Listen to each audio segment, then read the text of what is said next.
not the greatest. That wasn't the most fun year. It was still a good year, not the most fun year though. All right, guys, it is 2026 on the Redroom. So, you know, I'm just going to be confident right now and say 2026 is going to be the best year in the last 3 years. It's going to be better. Yes. It's going to be better than 22, 23, 24, and 25. That's just my prediction. Rip. So, I like that.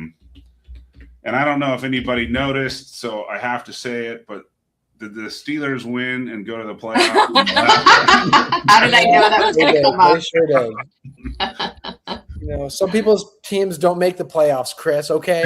But I just had to say that. But I don't know if anybody has noticed, inventory has come down like we talked about. I mean, we're down probably 5,000 units. Now, just a quick note. I mean, come around January 10th to 15th, generally people that have taken their houses off the market for, 2025, the holidays, all that kind of stuff, they usually throw them back up there like the 10th to 15th of the month. But I don't think it's all cancellations. We got Dina here. I mean, December's numbers had to be up for a December. Yeah. Yeah, I think that, we finished the year strong, and I'm in agreement with you that 2026 is going to be even better. Come on. So if you're in the real estate game and you have actually made it through some of these tough years, call it mid 22, 23, 24, 25, and you are still in the game, I think it's going to be easier. Some of us have pivoted, Luke's got a staging company now. Luke's wife has a staging company. Yeah. Luke has become a de facto mover and driver, it sounds like. Yes. Castle owner on top of that. That stops this year. You're a Renaissance man. But we're gonna jump into as real estate changes. Any of us have been in the market for a long time. We're wholesalers. We start staging companies. Rahima was part of a company that was wholesaling massive amounts of properties, and she's pivoted a little bit into co-living. And I think it was more of just her, and I'll let her tell you this, but more of just like helping out the communities, helping out people that, need housing versus just wholesaling for a check like some of us do, and just like we're just wholesalers. We just wholesale for a check. There's no meaning behind it. It's just, but when you've done it for 25 years, you just don't know what else to do. So, but thanks for jumping on with us, Rahima. Welcome to the show. Thank you so much. I'm so honored to be here with you guys. I'd love if you have a minute, I'll tell you all about why we got into co-living. Yeah, let's hear it. Absolutely. Why don't you share a little bit about the origin story and how, because it was an interesting one. You mean the actual why we the whole banana split, that thing? Yeah. No, from the first time you heard that this was even a thing, to the guy living down the street from your brother. Yeah, I mean, we if you're living in Arizona, if you're living in any of the major cities of the United States right now, you see that there's a housing crisis, right? We've got unaffordability. We've got people who have jobs that are living in their cars, and there's just nowhere for them to be able to rent and afford utility and afford a phone bill and afford life, food. All those things become unaffordable. So they live in their car, or they couch surf, or they live on a bus stop, but these people are employed.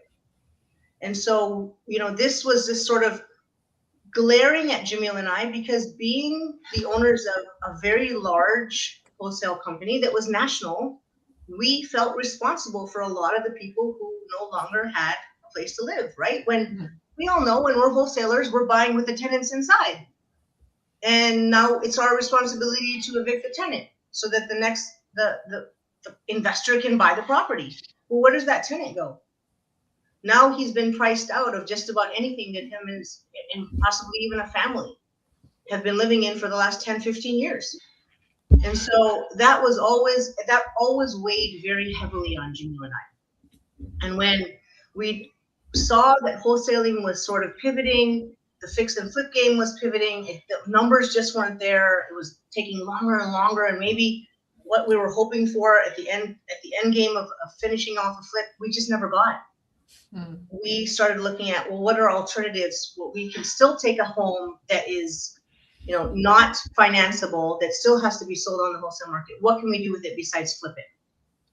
And PadSplit had just sort of come into the market. And so we're thinking, oh, that's kind of crazy. Like 5 or 6 people who didn't know each other yesterday now live together.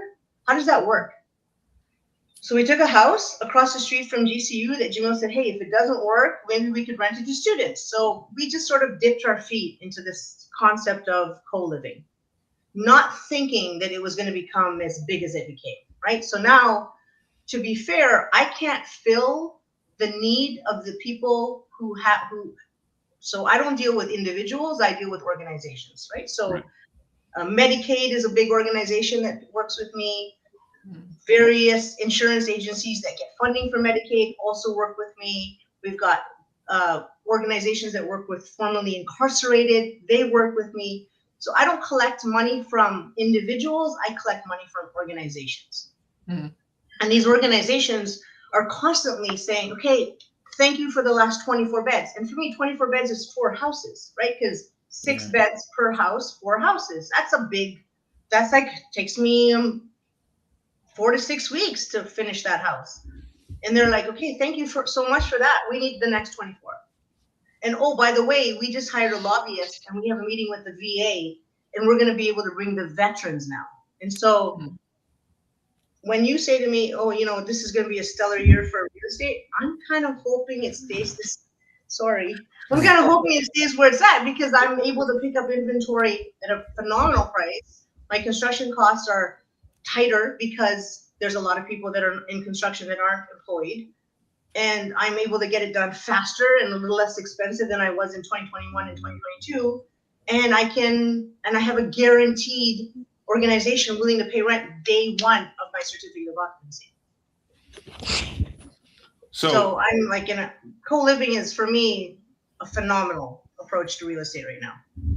So have you seen your prices come down on your contractors? Like have they come back to a little bit more reasonable in their fees? 100%. The fees are more reasonable. The material, well, we got lucky because we actually were able to get Home Depot to sponsor us. So we get a 30% off discount, like right off the top of everything that we order from Home Depot. So because they're like a corporate partner for us. So yes, we're not dealing with supply shortages. We're not dealing with pandemic shortages. We're not dealing with any of that. And because Home Depot knows exactly what we order, they developed a catalog for us. So whichever contractor we get, we give them the catalog. This is exactly what you're going to order. This is the way we're going to set you up, and you're going to get your 30% off. So even our investors are seeing the prices are much cheaper for construction. One caveat with the deportations, we were able to skirt that because we're utilizing the people who live in the homes, and we're training them in construction along with Home Depot. So Home Depot is our corporate training partner as well. Their vendors go in and they train. So I have a female construction crew now for paint and floor and bare paint. And then 2 of the larger flooring vendors trained the women on how to install the flooring and the painting. And they handle the floor and paint division of the housing. And that's a whole other story too, because you wanted to become a female contractor, which you just got licensed to do. Oh, wow. And tell them why. Oh, well, all the contractors that I said, hey, let's integrate women in, they said, no, we don't want to do it. It's too hard. They're not going to know what they're doing. They're going to be a distraction for the men. Every excuse you could think of. And I said, never mind. If you don't want to do it, I'll do it. And then you're going to subcontract for me in order for you to get this job. Nice. That's awesome. Yeah. So, I mean, it's a big microcosm right now. And we're able to bring in people who otherwise are very vulnerable, like extremely vulnerable in today's society, right? And they live in a neighborhood now. And there's 6 of them in a home. There's usually a house manager that the organization brings in. If they want chickens, we get them 6 chickens. If they want a garden, we build them a garden. Like they are becoming self-sufficient, and they're becoming members of society again. Well, and they're afforded dignity in the process. Yeah. So they're getting housing and potential jobs, right? Yeah, 100%, and potential jobs. Now, a lot of people would say, "Oh, that's so great," but I'm not really in a position to be charitable right now. You know, I still need to build my legacy. I still need an income. So it's generally, for most of our investors, about 22% return on their cash every month, and they own the house whole and soul.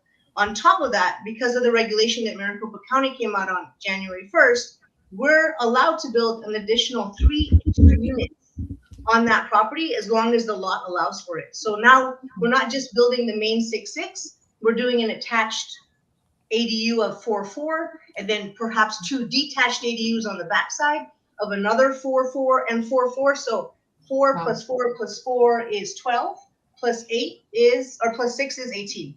So now where this one lot had 6 bedrooms and 6 bathrooms, we now have 18 bedrooms, 18 bathrooms. And is that based on the lot square footage? Mm-hmm. That's why I'm always looking for like 700, 800, 900 square feet. I tend to prefer those, and I find them mostly in South Phoenix. Okay. South Phoenix and Maryvale. And Maryvale, yeah. And I do find them in Sunnysville too. And those are the areas where they're building their clinics. So because they understand, hey, I can get this. And so we're closing on one tomorrow in South Phoenix where I can build 48 beds. So splitting the lot, on one side I'm going to do one house at 6.6 and then 3 additional ADUs that all offer 6.6. And the city of Phoenix is giving me a thumbs up. They're not shooting me down at all. They're saying, do it, go. So how many square feet on a lot do you need to get to the 24 units? Like, is it a half acre or what's the number? Half acre. Sometimes I can do it on a quarter acre. It really depends on how the lot is formed. If it's a corner lot, it's harder for me because I'm going to have easements on 2 sides. If there's an encroachment, so I have to look at each lot individually. But I've been known to like stay in a parking lot. If deals are coming my way, I'll just stay parked and figure it out. I've got a draftsman like on call, like, hey, get a site plan on this right now for me so I can buy it. So what coffee shop, if we were driving through South Phoenix, would we stop and see you because you're going to every little your next deal? She doesn't stop for coffee. I don't stop for coffee. That's right. I have a thermos. I have a thermos in my car that I drink from and a bottle in my car that I pee in. And that's it. And I try not to mix those two up. Right. Like, you've got an IV in your car, don't you? There you go. You know it. I mean, it's crazy right now. We're in such a sweet spot in real estate that I would encourage you guys to reach out and see if we can't work together. You know, Rahima, I think there was a sweet spot in real estate for the past year that a lot of people didn't take advantage of, in my opinion. And I think it's exactly kind of what you're saying in the sense of, you know, it was absolutely a buyer's market. And if you were able to kind of position yourself to a point where you could buy, maybe interest rates weren't the greatest, but I mean, there were deals out there. I mean, there were deals where you would kind of just look and be like, wow, like you never would have seen that a year ago or 2 years ago or 3 years ago or 4 years ago or 5 years ago. Then you see them and you're like, that's wild, you know? And I think that, you know, obviously you guys found a way to take advantage of that. And I love it. And seeing like getting a house with a 1 in front of it, something that's in in Arizona. In Arizona, I haven't seen that since I moved here in 2012. Right. Something with a 1 in front of it. So if it's got a 1 in front of it, there's a very good chance I'm going to scoop it up. Yes. Let's talk about profitability and cash flow for the investors with this model too, because I think that the why behind what you're doing is definitely because we're providing solution, right? And creating affordable housing and helping people that nobody else is helping. But I think the financial component that's attached with this is something that will blow people's minds if they understood it. Let's do that math, right? So $260 is what I charge per week on every room. Okay. So I'm going to times that by just the main house, the six bedroom, 6 bathroom house. That's $1,560. And I'm going to multiply that by 4.33 because if you divide 52 by 12, it's 4.33. All right. That's grossing $67.54.80. Right. We're on the same page. I'm going to multiply that by 0.78 because I take 22%. People always say to me, what do you do this for? Because the investor owns the house. I take 22% off the top. that's for me to maintain the property and to fill it. So I make sure that it's 100% occupied all the time. And that leaves the net, that after my costs or after my charge, it's $52.68. Okay. Now we're going to minus the DSCR. It's usually around $2,800 minus $2,800. We're at $24.68. We minus another $600 for utility, insurance, things like that, $18.68. Okay. Multiply that by 12. We're at $22,424, and they generally leave in $125,000 in the deal. So they're making 17.9%. So tough to so beat that. cash on cash are 17.9%. Yep, and then they can take the full depreciation of the property if they need it for their taxes, and they own the house free and clear. Now remember, we're generally buying so that the land is still available for them and will plumb out for future ADUs on that property. So now they already own the land. So they'll have to, when they're ready to build their first ADU, second, third ADU, that land has already been paid for. So Now, it's do just you get pushback from the tenants that are in place when you add building number 2, 3, or anything like that? So I'm going to correct you on one thing, Chris. They're never tenants. Oh, right. They're only members. Yeah. I don't fall under the Tenancy Act at all. I have a membership. My membership is with the organization. So the organization gives me the thumbs up that, yes, Rahima, go ahead, build 14 beds on this. Or Rahima, this is really close to our clinic. Can you give me 21 beds? Can you give me 24 beds? Because remember, they're busing people back and forth for therapy.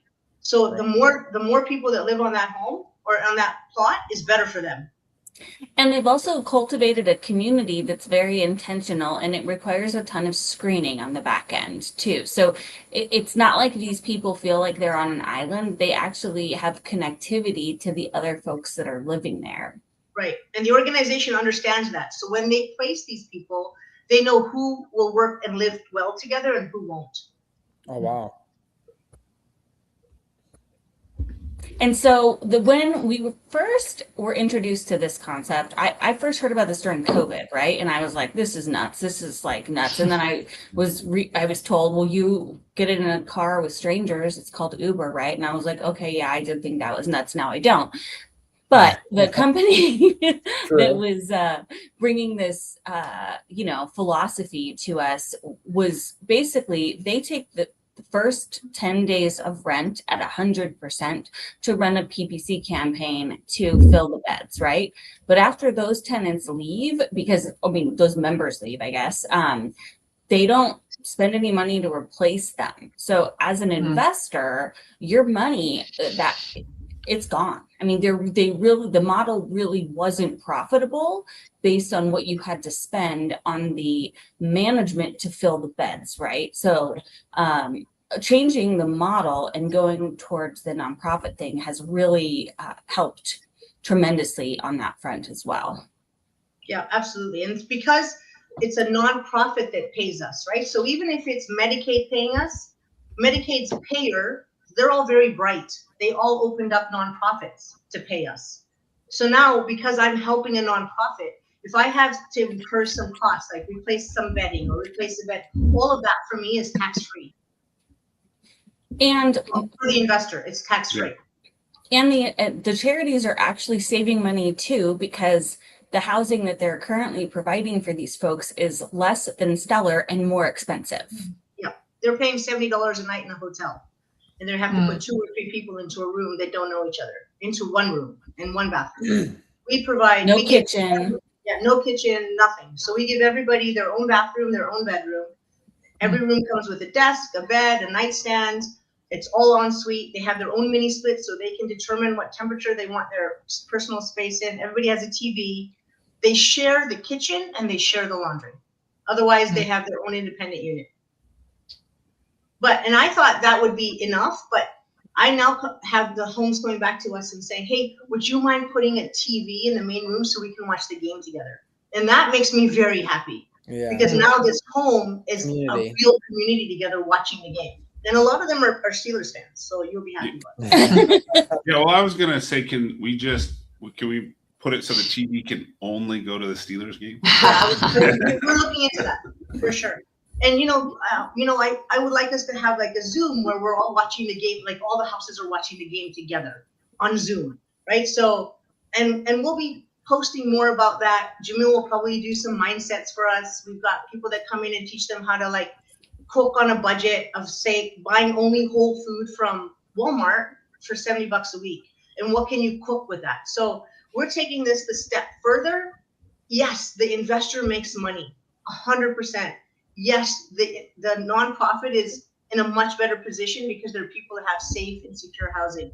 And these people are now becoming integrated, valuable members of society. And that gives them joy. Yeah, that's cool. Mm-hmm. Okay, can you share a little bit about the community that you guys are building around this concept nationwide and what that community looks like today? Because I feel like if we have you and this conversation a year from now, it's going to look very different. So describe what that looks like today. So put me on your calendar for the first week of January to come back on your show, okay? For sure. So we can see where we are. Okay.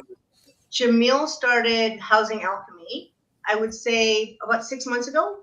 I think that's about right. 6 months ago, we started, the first week, I think we got 10 people that joined. So this is a national community. People who are like-minded, want to get involved in co-living, joined. I think right now we're at 250. So it escalated pretty quick. And I don't think he does a lot of ads. I think it's just a lot of word of mouth. But we've got 250 people who are like-minded and want to get into their own co-living. So a lot of our community members see what we're doing here in Phoenix and are like, hey, I don't want to reinvent the wheel. I'll just do this in Phoenix. And so they actually own property in Phoenix, and I'm lucky enough to manage it for them, and we're able to give it back to the nonprofits. And they're all coming out for the RIA in April, right? I'm hoping to fill that. Like, I'm hoping to say to you, hey, we may need another place to hold your event, because April. Well, Chris moved to the big room for you. Yeah. Perfect. I think we'll need it. We'll need it. Yeah. So, I mean, if you're getting a 17% return after management and expenses, utility, Wi-Fi, all yeah, this. yeah. I mean, that's pretty good. Cash on cash. That's I don't know that you can get that in a whole lot of places. Plus, this would qualify as a short-term rental. So I'm sure you guys probably have accountants doing depreciation studies and, getting accelerated depreciation. Yeah, and that all belongs to the investor. The investor owns that whole house, whole and soul. So if they want to take advantage of those, if we're doing it in South Phoenix for them and they've got that money set aside for opportunity zone, then they get to take advantage of the tax write-offs that come with an opportunity zone. So we want the investor to be, because most of our investors are just regular people. They're you and me, right? They're not big. We haven't taken institutional money. Not that we haven't been offered institutional money. We have been. But we're saying, hey, how about we don't have 7 people own the world? How about we put this into the hands of the ma's and pa's out there that are looking to build their own family legacy? Rahima, real quick, I might have missed it earlier. Did you say the average property, what would you say is the renovation cost that goes into it? So we tear it down to one wall. Wow. If we're not scraping it, we're taking it down to one wall. Wow. It's to build a 6.6, it's usually around 230. Okay. Because we have to redo the entire plumbing system to the street, right? And then we have to upgrade the sewer. We need a new panel. Yep. Generally need a new roof. We need all brand new electrical because we've got way more drywall, way more. I mean, everything is just multiplied by 6. Right. So I think that brings up a good point. Why don't you talk about the financing in the process from the very beginning when you find a house that's worth tearing down to how that's financeable and what that looks like on the front end and then the exit into the DSCR? Sure. We've been really lucky because we've had a few lenders that have trusted us to say, hey, I'll give you a shot. So we want to make sure that the investor is never underwater. That way the lender is always protected and the investor is always protected, right? So if you show me something and I say, okay, this is what it's going to cost me to build it, I need it to be at this price so that the investor and the lender are protected. So we'll always be under ARV, under a conservative ARV. I'm not trying to ARV this as a 6-bed, 6-bath because that's a unicorn. right? I'm not going to get an appraiser to give me that. So I will appraise it as a 3.2 or a 4.2 at best. And so I need to make sure that, so if the median house price is 450, I have to make sure that my land or my acquisition and my build out are going to be way less than 450, right? That way, when the DSCR lender comes in at 25% or at 75% loan to value, that investor knows, because they came to the table with that first 125 grand. Yeah. They know they're leaving that in there. And the hard money is going to get paid out. So there's never any question of, oh, I needed to pull some money out. Sweetheart, you can't pull any money out. Your money is going to be in there because the lender needs to be paid out. Yeah, but like you said, you're getting a 17% return on investment. You're not going to get that in very many other spots. No, especially where you own the property, right? Yeah. Some people will say to you, hey, I'll take this cash and I'll give you this, maybe 15% on it, maybe in very unstable situations, right? But your money is in the property and you own the property, and essentially it's a brand new property. Nothing there is only one wall is standing, and I would have you try to guess which wall it was, because you'll never guess. Yeah. And where else are you going to get a place where you can get 24 units on a half acre? Now, is that the city of Phoenix? They just passed that law like 5 days ago. Maricopa County. Which means that any city over 70,000, which is every city, now has to conform to that stipulation. Will there be arguments? I think so. I'm still not going to try to do this in Scottsdale. I'm just not going to bother. Phoenix is our friend, right? We walk in with a permit. We walk in with an application for a renovation. We walk out with a permit that day. And I don't even have to wear leather pants anymore. We just walk out. And for those people that are thinking to themselves, what kind of money does it really take to break into this? Can you walk us through the structure of a house that you guys bought recently and what that looks like? Sure. So I always say you need about 125, 130 grand. Okay. You need that much to play. Okay. Because I'm going to find a house for you around 200,000, 220,000. And then I'm going to find the financing for you around 230. So where are we going to be? 450? Median house price of Phoenix is 450. I need to stay in that sweet spot. You bring in your 135 so that the lender knows you're invested. Because at this point, I'm dealing with friends and family, right? My lenders right now are still friends and family because we're still too new for people to understand what we're doing. And so I need to make sure my friends and family are always protected. We want to finish that in no more than 12 weeks. That entire renovation has to be done in 12 weeks so that on week 10, our lender at CMG, Rebecca St. Riley, can start the process to pay that lender out, and I can go back to him on bended knee and say, hey, can I get that money one more time or 2 more times or 10 more times, and just keep recycling that money. So from the beginning, it's basically acquisition. So you're closing one escrow with Chris's money and some of their money. Okay. Yes. Then you're doing the renovation. And they're going to be the first draw. I want their money to be the first draw. So the majority of the material has been ordered. A lot of our saw cutting has been done. And then I go back to the lender and I say, okay, I'm at this point. Now I need my first draw. And then who's paying for the renovation? Usually the hard money. Right? So it's a mix of hard money and investor money. Okay. And then once it's fully renovated, we're going to go through another transaction where we're going to close the house a second time with Rebecca and the traditional financing. So by the time these houses have members living in them and becoming a community, we've already had 2 transactions and the property is cash flowing significantly. Yes. Yep. Absolutely. That's what we have, and I usually won't allow people to move in until that appraisal has been done and accepted. I need to make sure that the DSCR knows exactly what they're loaning on, and so that nobody's going to come back and say, oh, wait a second, we need another appraisal. Yeah. And then the last thing we just need is the person's name at the city of Phoenix where you can walk in.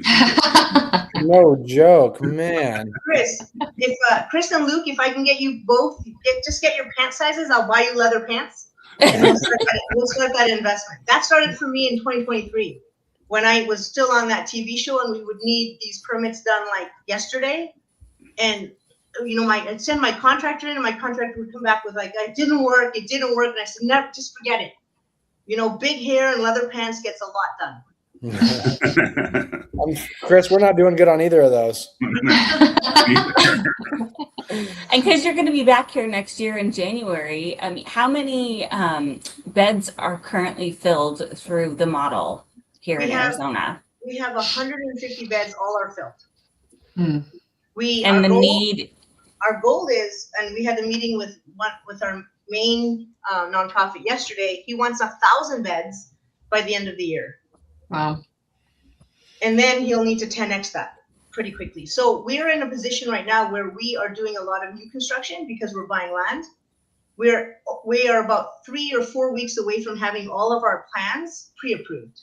So we'll have a pre-approved 2-story 6.6, a pre-approved 1-story 6.6, and then a pre-approved ADU at 4.4, at 5.5, and 6.6. So instead of waiting 3 months, we're at 3 weeks at the city. Now, and there's also a way you can get a certified by the city of Phoenix grading and drainage and engineer. If they stamp our plan, then instead of taking 6 weeks, that takes 2 weeks. So we really need to cut our time at the city for new construction. Like, we need to make it a fraction of what it is. Otherwise, I'll never be able to fill that mandate. Yeah. Mm-hmm. Well, we appreciate you jumping on. If someone wanted to contact you, where would I send them? You can call me. My number is 310-869-2080. By the way, I love that about you. Redroom, just text Redroom. I'll know where you came from. There we go. All right, there you go. And you can reach out to Jamil on Instagram or YouTube as well, because those channels are managed. Is it Jamil Damji? Jamil Damji on Instagram. But you're more likely to get an answer from me right now because he's on tour. So he's out across I think he's in Detroit today. Mm. What was that cell phone number again? 310-869-2080. Heck yeah.